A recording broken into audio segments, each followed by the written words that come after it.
All right, so Facebook family, it looks like that we are in. I just want to get my lighting and camera adjusted, and then we're going to go ahead and get the show rolling. If you notice, I'm actually doing this in portrait mode, and normally I love to do it in landscape mode, which is the other way. So I apologize if the camera angle looks kind of funky, but for our special guest and also co-host, we're going to go ahead and arrange it this way because of the fact of due to circumstances, which is totally fine by me because we're all about providing value and really giving you guys, insights and breakthroughs and values. That's what it's all about.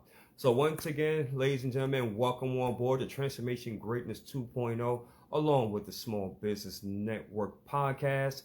Probably presents to you episode 90, I believe, and with one of our co-hosts, a very special guest, Miss Yulonda Williams, hailing all the way out, I believe, in Dallas, Texas. And initially, she was actually going to go on her page and get it set up, but she was having some technical difficulties. So with that, as the leader that I am, we're definitely going to go ahead and do this bad boy together. Why? Because we're a team. So for all of those, do me a favor, if you will, if you're just stopping by, if you should happen to catch us on the live, put in hashtag live. Let me know exactly where you're tuning in from. And also on the replay, go ahead and do the same thing. So with no further ado, let me go ahead and invite on the star of our show, because it's not about me, it is about her and the message in which that she has. This is going to be something special, guys. So we're going to go ahead and get this thing rolling because what she has is amazing. It really, really is. And she's very passionate about it. And I'm just very excited for you guys to really hear as far as on what she has in store. And let's see here. Where is she? All right. So Miss Williams, come on down. Where you at? Where you at? Where you at? Where you are at, where you're at.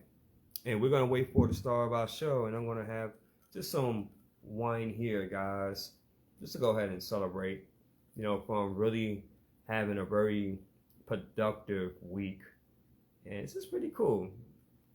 Got some red wine here, haven't drunken wine in a while. I said, you know what, why not? Why not? Just a little something, something.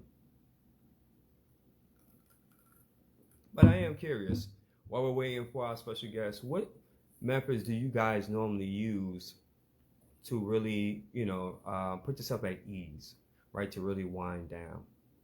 There are a lot of great benefits when it comes to wine too, from what they say. It lowers like your blood pressure. There's a lot of, great things, but, I just find it to be calming and relaxing. And who knows, I might be moving forward maybe a little bit more. So we have here Walter Curry in the house. Welcome, my friend. Thank you so much for tuning in. We have Dr. James in the building. Welcome. Dr. James, if you can just reach out to Yolanda, let her know that I'm actually waiting for her to come on board here. Yes, sir. We have another one.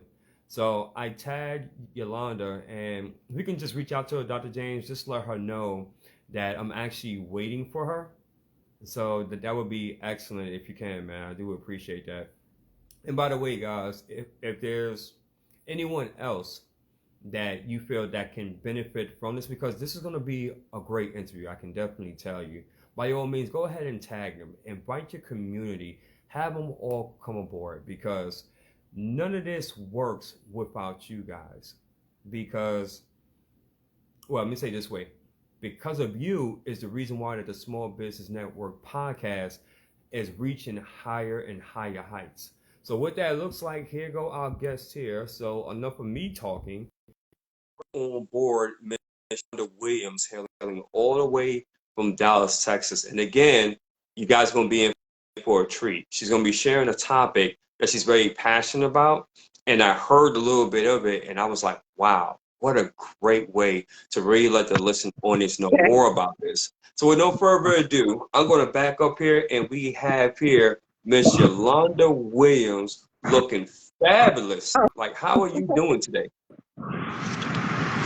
Hello, everyone. Thank you. Thank you for attending. Absolutely. It sounds like it's very breezy out there. It is breezy, but it feels so good. It was like 90, almost 100 degrees today. So it feels awesome right now. Amazing, amazing. And ladies and gentlemen, once again, our special guest here, Miss Yolanda Williams. She's actually one of our co-hosts as well, and she's one of the reasons on why we're constantly, climbing and reaching new levels. And we most certainly appreciate you for that, Yolanda. So, with that being said, let's go ahead and jump into your topic. What is it that you want to educate the audience about? Okay. So the topic today is uncovering the truth, African Americans and mental health. And the reason why I titled this live interview as such is because oftentimes you may hear the term like people of color or persons of color, and nothing's wrong with those terms. However, it does place more diversity on the audience in terms of who's being researched. So people of color is so broad, but I wanted to narrow it down to African Americans. So the information that may be missed in research can be obtained when we narrow it down to a specific ethnicity. Okay. So it can be like really problematic in some ways. So, you know, for example, if someone goes to do a Google search and the topic comes up as people of color, you're getting a generalized answer. Correct. It's generalized, so it really doesn't address how specific our needs are and what needs Mm, to be met as people of color. okay. Oh, let me correct myself because I'm in the habit of still saying people of color, even when I'm addressing African Americans. So I'm working on not saying people of color when I'm focusing on a specific group. And today is African American. So it's been embedded in my head because you'll see it a lot in research. It really takes training Okay. to not say person of color so much when you're wanting to narrow it down to a specific group. Okay. Okay. All Awesome. right. So I'm still working on that myself. All right. Um, Gotcha. yeah. You have any Well, questions? well, let's get into this bad boy. Let's Okay. let, let, let's All talk right. about a bit more. Oh, Stop teasing the audience. all righty. All righty. So as African Americans, we have like shared interests. And the shared interests may be not saying everyone is spiritual, but spirituality, um, faith, and religion is a huge part of African American culture. Mhm. And so it goes back, throughout our ancestry. So we're connected in a lot of ways spiritually, you know. And another thing with spirituality has been so key for us because we've used it as a coping skill, which is not bad.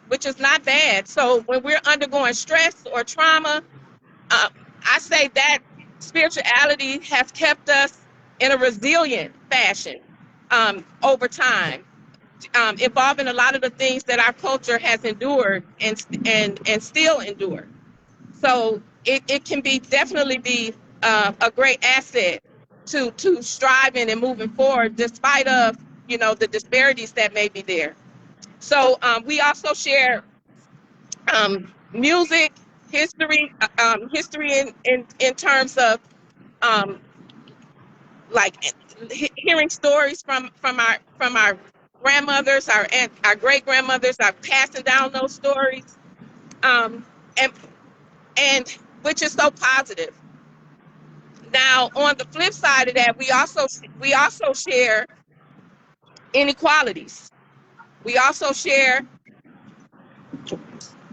things that may be really difficult, such as racism, to deal with on a daily basis. We also share these things. So if there was a round table today and we were all sitting around a round table, you know, I'm sure that someone may be able to definitely understand where one was coming from if they expressed an experience involving racism. Right.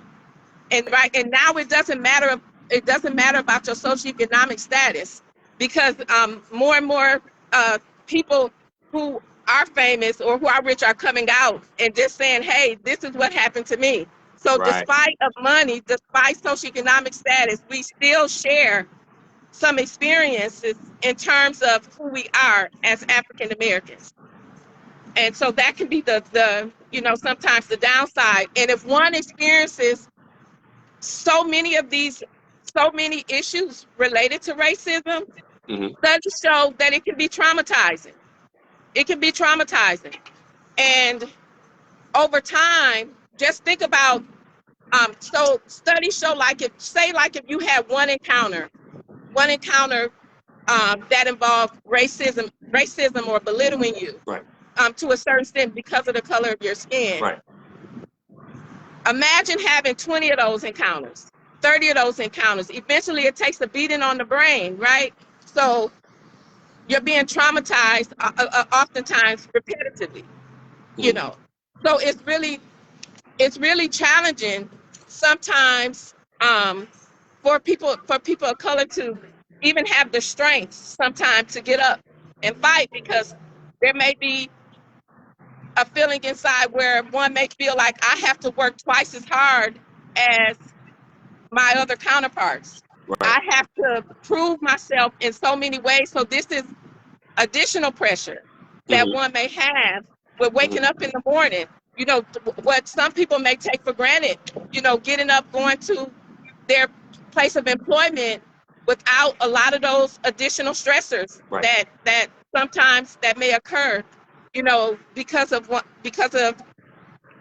being a part of the African American culture. So Yes.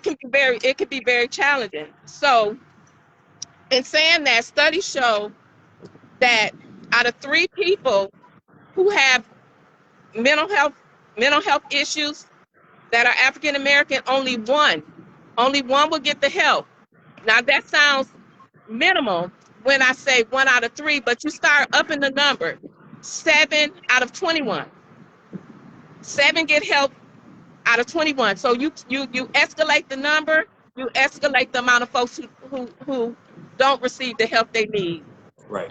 based on mental health issues, Right. okay, that are African American, okay?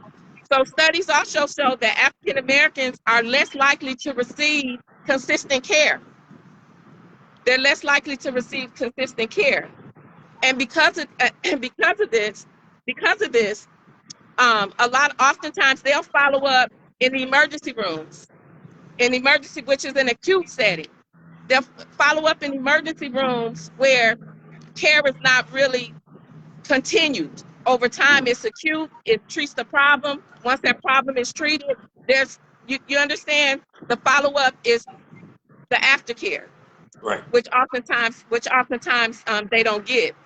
And because of this, and in addition, I'm going to say in addition to this, they're less likely included in research. So if you understand? Let me ask you a question. Let me ask you a question because Okay. I thought this came to my mind. I mean, this is definitely powerful information.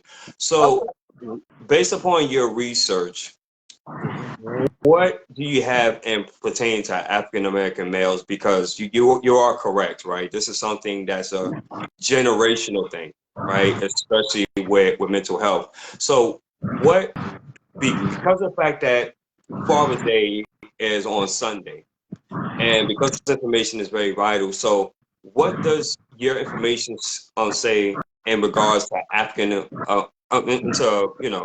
American males? I'm very curious about that. Yeah. So and I'm kind of going out of context of the way I was gonna speak, but I'll go ahead and talk about it now. So it's really interesting, and I've seen a lot of things firsthand, being that I'm a therapist, a mental health therapist. So I've seen a lot. I've worked trauma, which is acute crisis. I've worked inpatient, residential, and outpatient. So I worked like in all 4 settings. And what I have seen is that oftentimes they're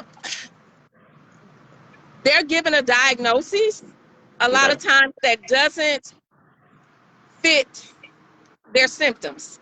Do you know what I'm? So sometimes for example, um, they may come in with symptoms of, their body is hurting. They may be depressed, haven't slept, um, and lack of sleep, maybe disoriented in some type of way, and sadly may receive, according to studies, this is not my words, diagnosis of schizophrenia, Mm, which is pretty harsh, mm, which is pretty harsh, and it may not be schizophrenia. Studies are showing it's possibly linked to mood issues, so more depression, more bipolar, more it's as opposed to it being schizophrenia. So they're overly diagnosed with issues like schizophrenia when it could be PTSD or depression, or issues like that. So if okay. they're treated with medication, right? If you're not treating the illness of what is diagnosed, it can be contradictory to one system. So would you? So So is it safe to say then, in your experience, that you've noticed that there's been a lot of individuals that have been diagnosed, and actually they're getting the wrong medication for the wrong symptom, and thus what that's creating is a bigger issue and a bigger problem later on down the line? Is that on what you're alluding to? absolutely, absolutely, because especially with African American males, I see a lot of non-adherence to treatment, non-adherence to the medication, and it just may not be a medication that's suited for that person. Okay. It may not. It may be. Maybe they need more of a mood stabilizer Okay. as opposed. Okay, so that's very challenging, and also according to the APA, the American Psychological Association, the APA. There's a study that came out with the APA that talks about how the psychiatry field over time, like historically, in terms of history. Okay. Can you hear me? Yeah. I Okay. can hear you loud and clear. Has pathologized African Americans as being aggressive aggressive in ways, and more unstable. Mm, So remember, I talked earlier about things being repetitive. If if if certain viewpoints are passed down over and over and over and over right. again, pretty soon it's going to be ingrained within our thinking, Correct. right? So it makes it challenging sometimes when things are so ingrained, from the words, from the words of specialists, and then also ingrained from social media, Right. from the things that we watch, and Right. all of this type of thinking is past, is continuously stated. It's tough sometimes to fight those thoughts, not to see people as such. And so that's another reason why I'm here today, to talk about some of these issues that take place that you may never, unless you know the research, that you may never encounter in a Google search, or Mm, with certain resources that you're looking at. right. So it's very challenging. It can be very challenging. Let me ask you this. Let me ask you this, because me and you talked about this, and anytime when you talk about topics such as this, right? As far as what, can you hear me? Yes, I'm putting it up to my ear because it's nice and breezy out here, but it's also noisy. It's okay. Oh wow. Okay. Okay. Well, guys, just to let you know, on the podcast is real and it's authentic here. As you can see, it's nothing scripted, right? That's why I love the Small Business Network podcast. Yeah. But this is my question to you, and this is what I asked you before. because of the fact of the information in which that you're sharing, with a lot of people, they may feel that's controversial, right? Some people may feel very uncomfortable as far as on what you're talking. You may even get like a lot of flack within your own community. So with all that may transpire, why are you so passionate about sharing this information, Yulonda? Um, because this is research, it's not me saying this. So if people are getting up, if someone may not feel comfortable with what's being said, these are not my words. I can, tell you where to go get the information from. I can tell you where to read about it. I'm passionate about this because I'm passionate about people. Okay. I'm passionate about people in general. And that's why I'm working on so many, other things dealing with the holistic aspect of helping with mental health in the community, helping our youth, doing Right. more outreach work. I've already started working on an initiative. So my goal is to help people. And if I see cultures in the dark and I see their issues exacerbating, as a therapist, as someone who cares, and this is, and I consider what I'm doing a part of my purpose Right. and my high power work, I'm gonna do something. I'm gonna say something. I'm gonna say something about it. And I don't even, I'm gonna say something about it. And that goes even not to take things off topic so far, but it's still part of mental health and of kids who struggle with sexual identity issues, especially people of color. They're Right. more likely, they're at higher risk for suicide. Right. So there's so many things that I care about, I just don't believe that when we say, we care about people, we love people, that it's only meant for a certain group. Mm. I believe that caring goes across the board. For me, it goes across the board. And so I'm just really passionate about helping people. And I've been like this since I was a little girl. So Absolutely. I believe it's innate. And that's why I'm taking a stance with speaking up. This is not comfortable for me. Like, I'm going more and more into learning how to be a part of social media. People who know me know that I have not been out here like this, like Okay. meaning that showing my face in this arena and speaking up. But I want to see people getting better. And I'm tired of seeing a lot of, I'm tired of seeing certain conditions, especially that people of color have, not just of color, but right now we focusing on African Americans. That African Americans have that exacerbate. A lot of times they don't get, oftentimes don't get better. They don't go in for care. So how can, I'm going to answer this question, but I'm just going to put this question out there. How do they even start to seek culturally competent care? Mm. Because healthcare disparities also negatively impact the culture, right? Right. So over 30,000 African Americans in the U.S. have no insurance. They have no insurance. Over 30 million have no insurance. Okay, so that's challenging. So studies show 10.4 African Americans don't have in the U.S. Mm. have no insurance. So that's millions in the U.S. have no insurance. Right. So having said that, it's tough to get adequate care, often when you don't have insurance. Mm-hmm. And so that's another disparity that can take place, which is very challenging. And so that's why you may see a lot of them following up in the emergency rooms, Right. as opposed to going to a private care doctor or someone who can address their needs outside of that setting. Right. Yeah. And another thing is that I don't know. A lot of times the stigma, too.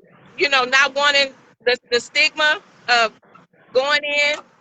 Saying that this is what what's going on with me, or even acknowledging that they're having that one is having problems, you know, can also be challenging. And and I'm gonna state this, so I don't know how other people are gonna feel about this one, but it's what I see based on how I serve too.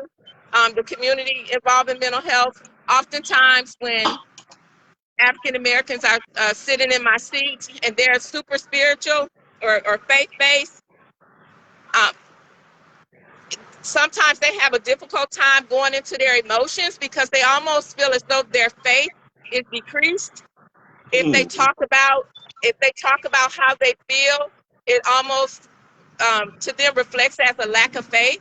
If they don't if they complain about how they feel, that you may hear a cliche saying like, "I'm not going to complain," and so sometimes I have to pull teeth to get the emotion out and talk about it, but not complaining. It's okay to express how you feel. And most of the time these are believers, you know, believers in the Bible and believers. And I'll explain, I say, well, Romans 12 tells us to be sad when one another is sad and be rejoice when one another rejoices. And even Jesus went to the Garden of Gethsemane in Matthew when he was in anguish. Right. So it's okay. It's okay to share how you feel. You know, it's okay. And I have to fight a lot of times to pull folks' emotions out because they see it as a reflection of their faith if they address their mental health issues. So that can be challenging sometimes, and I just wanted to get that out there to let people know that it's okay. It's okay to talk about how you feel. And then also, it's not enough people of color.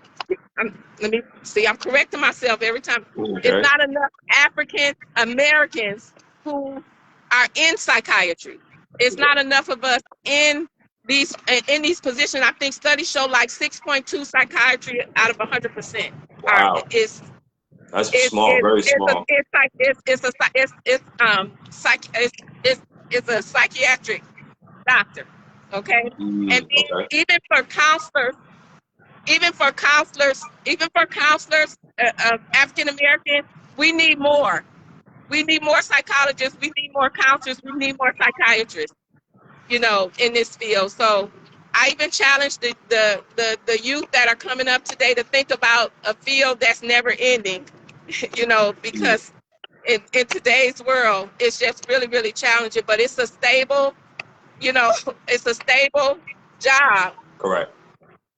You can turn it into your own practice, like I did. You can do so many things with it, but the people need help. Our people need help, and I just want to give you an example of what I'm saying. How people are crying out for people who look like them in this field to get help. I had there was a young man, a young teenager. Mm-hmm. He walked up to me. This is when I was in the U.S. lived in a predominantly white area, and a little African American boy walked up to me while I was working in an inpatient setting, and he was stunned. He said, "Are you really a therapist?" And I said, "Yes, I'm really a therapist." I said, "Why did you say it like that?" He said, "Because I've never seen a black therapist before." Wow. And I told him, I said, I am a therapist. And I said, you can do whatever you want to do in this world. Correct. I said, you just put your mind to it. You can do whatever you want to do. I said, yes, I am a therapist. So it's moments like that. It's moments like that really drive my heart. You know what I mean? And it drives my heart, and it places this fire in me to just to continue advocating. And then I have one more example to share because I think it's so powerful. So during my academic career, there was a African American woman who approached me, and she said, "Are you going to be the one caring for me?" And you know, at that time, I wasn't, you know, I'm not a nurse. you know, so I wouldn't have been able to care for her in that way. Right, right. But she said, I really need to feel like someone cares. She said, I have not been to the doctor in 3 years. I haven't been caring for myself in 3 years because I had such a bad experience where I felt like I was nothing when I was on the table. Right. And when I tell you that touched my heart, that touched my heart. And but again, if there's folks out here that are longing for us to get into these roles, you know, to be able to help. Absolutely. To be able to help them in a different way. And how does one seek culturally competent care? So I'm going to answer that, because so many people feel like, I'm not going back to this therapist, you know, based on what this therapist said, or I'm not going to go. I don't want to go to the doctor. I don't like the way I'm treated, you know. So I say, it's okay. It's your care. When you go, it's okay to ask your doctor questions. Test them. See if they are culturally competent. Ask questions. Talk about what's important to you. You know, it's okay. It's okay. You have a right. You have a right to ask those questions as a client. And some providers may even welcome that. You know, so yeah, so ask those questions. And if you're feeling like you're not being respected, and it causes you not to want to follow up because you've had a bad experience with the provider, then I say, if you know, talk it out. Try to talk it out with that provider and see if that's what you were feeling, and know that there's other providers. Correct. And know that there's other providers. Okay. And also, you know, once we finish, if anyone has any questions, like dealing with resources and, you know, ways to get help when you're uninsured, you know, I'm gonna put my number out there for you guys to call if you have any questions in that way, because it's so important for us to follow up with our care. And I'm trying to make what I'm doing here holistic, meaning I want parents to start taking care of their mental health and passing it down, teaching their children how to interact in terms of their mental health and positive self-care. You know, promoting healthy aspects of thinking and living and passing that on over to your children. Correct. You know, because if it's not being demonstrated in the household, it's really challenging too for the kids to, you know, for it to trickle down to the children. Yeah. So I'm trying to push an initiative that's going to create healthier families, you know, which is systems, healthier family systems. Right. Yeah, because if they don't learn it as far as from within the home, then they're going to search for it somewhere else. And it's best to get it from the home than actually get it from the world, because if you allow for the world to go ahead and teach them, then that's going to give them an opportunity to shape them and mold them the way that the world wants them to be, versus they're actually getting that sound teaching from within the home. So that's well said. So Yulonda, I want to go ahead and wrap this up here, because you've been giving a lot of great information. And I guess the only question and wish that I have, so after this, what is it that you would like to see happen? What I would like to see happen, especially off of the information that I presented, I would like people to really take it in and digest it, and really meditate on this, and really work at thinking about mental health in a different way. It's part of our and allow it to be part of our everyday caring for ourselves, especially as people of color, with a lot of and specifically African Americans as well. It's part of, let it be part of your everyday care for your mental health. Reach out if you need help. You know, faith is awesome. Spirituality is often especially if that's your major coping skill. Continue to use that, but just know that you have the right to talk about your feelings and your emotions. It's okay. Start to open up more. Team up with spiritual leaders if you're in those settings. Who are addressing, because there's many spiritual leaders now who are trying to address mental health issues and Correct. pull in competent people who are able to assist while doing Correct. so. Correct. Yeah. And let this be an opportunity to keep learning more about it. And I thank everyone for participating today. This is a step. The ones who are attending, this is a step, for the future, to start looking at it in a different way, where we start to practice these types of behaviors and understand mental health thoroughly, so we can allow our kids to benefit from it. Not just us, but allow our kids to benefit from it as well. Most certainly. Most certainly. Yeah, keep learning more about it. Absolutely. Ladies and gentlemen, this concludes episode 90 here of Transformation Greatness 2.0, along with the Small Business Network podcast. I want to thank my special guest and co-host here, Yulonda Williams. She has definitely enlightened us with a lot of great, and I mean, this information was mind-blowing. I'm just looking at the comments here as you were mentioning, you were sharing the information, and I'm just seeing you're getting like nothing but love and support. I'm gonna have to go back here and take a look at these comments. I mean, you were actually on fire. I already knew that. So guys, do me a favor. If you can go ahead and like and share this out as far as to all your social media handles. We want to be able to get this message out and reach the whole entire world, because as she mentioned, mental health is a very much of importance. And I want you guys to think about this, right? Everything in which that she just shared. And actually, I remember interviewing someone about a couple months ago, and she's a mental health advocate. Think about this, guys. Think about what all this information. Imagine if we had that accessible 10, 20, or even 30 years ago. How many of our loved ones or people that we knew and respect would still be around? I want you to think about that. What wants you to think about that?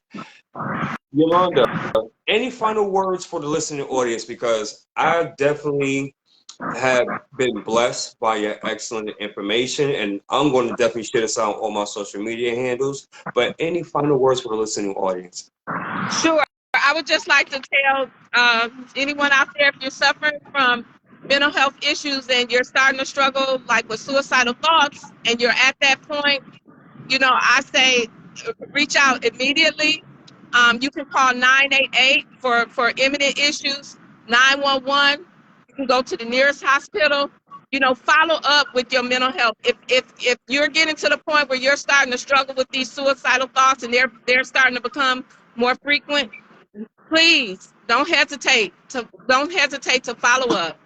And also, I'm going to leave a contact number where folks can give me a call back if you have any questions about resources, or if you would like to volunteer with some of the work that I'm trying to do involving mental health, called Creating Hope Among Youth, a strengthening mental health, getting that initiative out there.